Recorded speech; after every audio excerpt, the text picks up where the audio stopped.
بسم الله الرحمن الرحيم الحمد لله رب العالمين اللهم صل على نبينا محمد وعلى آله وسلم walaalayaal assalaamu calaykum waraxmatullaahi wabarakaatuh. al-shabaab waxay gaalaysiiyeen odayaasha ka qaybgalay doorashada xubnaha baarlamanka Soomaaliya iyo kuwii dastuurka ansixiyey. kadib waxay bilaabeen inay ugaarsadaan argooyinka dumar iyo ragba, oday iyo dhalinyaraba.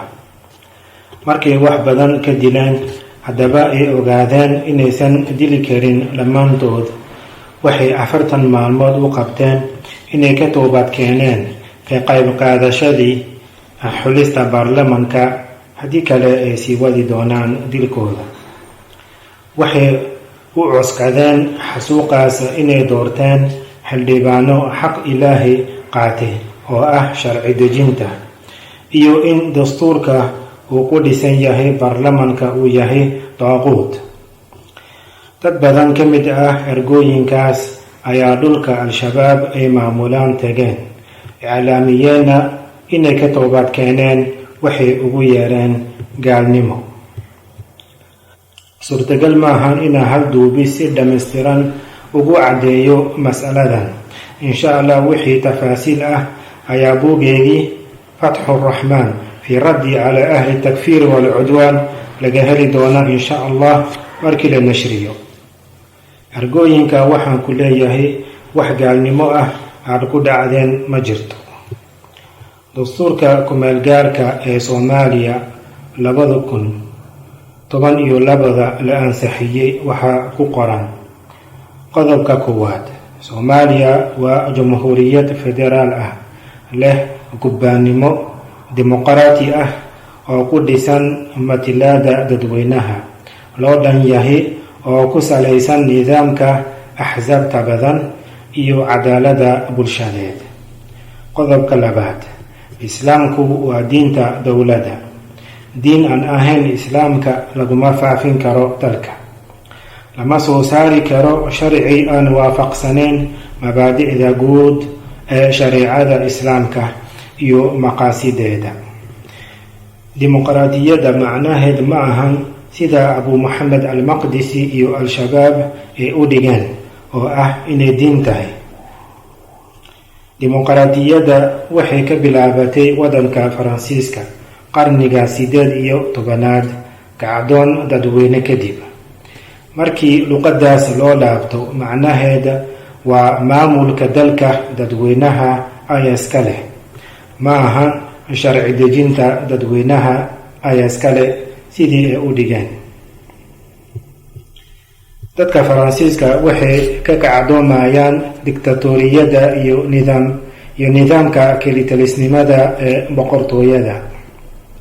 kacdoonkooda ma ahayn mid lid ku ahaa diinta, balse waxay diidanayeen dulmiga baadiriyaasha Kirishtanka ahaa ee dhulka iyo hantida dadweynaha ku boobi jireen magaca diin. baadiriyaasha dadweynaha la saftay oo taageeray wax dhib ah kama soo gaarin kacdoon wadayaasha. hadafka kacdoonka wuxuu ahaa in dadweynuhu ay doortaan qofka dalka hogaamiyo, iyo in ra'yiga shacabka loo tixgeliyo marka qaraaraadka masiiriga ah la qaadanayo. taasna diinta islaamka ma khilaafsana. khaliifka ama madaxweynaha muslimiinta, odayaal iyo culamo shacabka matala ayaa dooranayaan. qof ilaahay uu magacaabayo ma aha. kelitalisnimadana islaamka maba waafaqsana. marka dimuqraadiyadda haddii laga wado dulmadiid, shareecada way waafaqsan tahay. qaab maamul gooni ah oo dalka lagu maamulo kitaabka iyo sunnada ma amrin. taas macnaheedu ma ahan in wax kasta oo ku jira dimuqraadiyadda uu diinta waafaqsan yahay, maxaa yeelay dadka keenay waa gaalo aan shareeco haysanin. qodobka 2 ee dastuurka wuxuu ilaalinayaa diinta islaamka, caddaynaya in diinta dowladda ay tahay islaamka. taas waxay ka dhigaysaa in dalka lagu maamulayo diinta, laakiin mushkilada jirto waa in al-shabaab ay aaminsan yihiin in ku dhaqanka diinta uu yahay fulinta xuduuda alleh keliya. shareecada way ka ballaaran tahay xuduuda. 3 qodob ayay ka kooban tahay: caqiidada, cibaadaadka iyo mucaamalaadka. xuduudana inta badan mucaamalaadka ay hoos dhigaan. qof walba oo muslim ah wuxuu ictiqaadsan yahay in axkaamta ku saabsan caqiidada iyo cibaadaadka cid aan allah ahayn sharci kama dejin karo, maxaa yeelay waa asaasta diinta. wixii hoos dhiga mucaamalaadka waa arrimo adduunyo, maamulka go-an uu ka gaari karo maadaama uusan shareecada khilaafsanayn. siyaasadana iyo maamulka mucaamalaadka ay ka mid yihiin. asalka waa bannaan tahay in xeer la dejiyo haddii maslaxada muslimiinta ku jirto. keliya waxaa la rabaa in xeerkaas uusan ka hor imaanaynin sharciga alleh. siyaasadaan ka hadlayo. haddaba weligiina ma aragteen in baarlamaanka kulan lagu qaado si loo dejiyo sharci caqiidada ku saabsan, ama salaada, ama xajka, ama soonka? u malayn maayo. qof hadduu arkay hanoo sheego. keliya baarlamaanka waxaa looga hadlaa waa siyaasadda iyo xuquuqda muwaadiniinta iyo la xisaabtanka maamulka iyo qaabka lagu maamulayo dalka. waxaasna oo dhan mucaamalaadka ay hoos imaanayaan. maadaama dastuurka uu qeexayo inaan la soo saari karin sharci aan waafaqsanayn mabaadi'da guud ee shareecada islaamka iyo maqaasideeda, waa baarlamaan aan diinta islaamka khilaafsanayn. way bannaan tahay in xildhibaan laga noqdo. saas hadday tahay, qabiil walba xaq ayuu u leeyahay inuu doorto qof matalayo oo xuquuqda shacabka u doodo. haddii ay dhacdo in baarlamaanka ay dejiyaan sharci diinta khilaafsan, waxaa keliya loo haystaa kuwii sharcigaas u codeeyey. kuwa aan u codeynin wax dambi ah ma saarna. weliba hore lama gaalaysiin karo. waxaa la fiirinayaa shuruudaha iyo mawaanicda. saasna hadday dhacdo, culamada dalka ayaa cadaynayaan inuu sharcigaas diinta khilaafsan, sidii ay sameeyeen hadda ka hor. waxaan caddeeyey in dastuurka Soomaaliya uu diinta waafaqsan yahay. marka asalka waa dowlad muslimaad ah. qofka muslimka ah waxaa la rabaa inuu waajibaadka diinta oo dhan fuliyo intuu awoodi karo. hadduu waajib oo waajibaadka diinta ka tego isagoon banaysanin ka tegiddaasa, in lagu gaalaysiiyo waa xaqdaro. islaamka bari uu ka yahay xagjirnimadaas. dowladda waa sidaas oo kale. maadaama ay dowlad muslimad tahay sidaa ku cad dastuurka, hadday ka tagto fulinta xuduuda ayadoon banaysanaynin, falkaas laguma gaalaysin karo.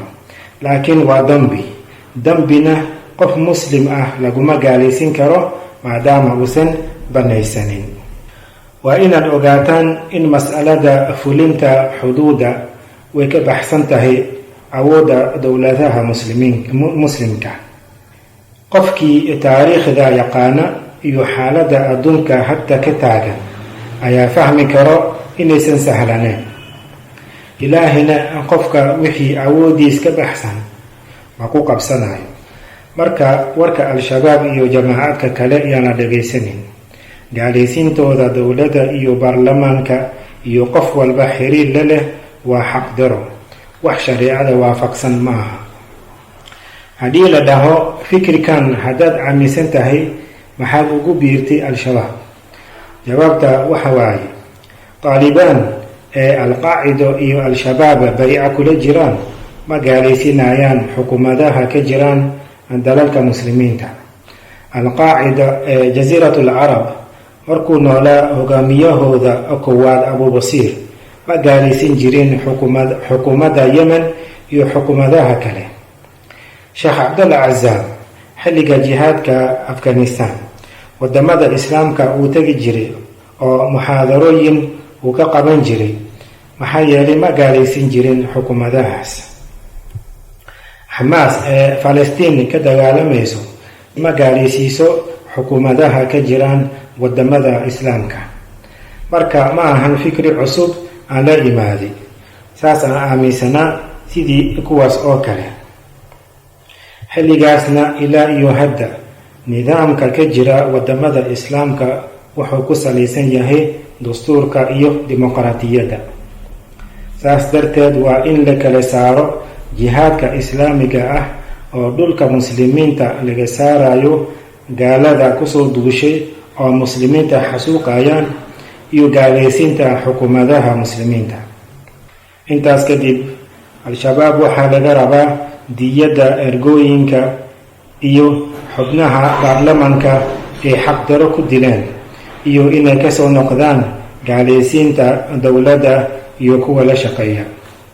alxamdu lilaahi rabbi alcaalamiin, wasalaatu wasalaamu calaa rasuuli illah. Zubayr al-Muhaajir.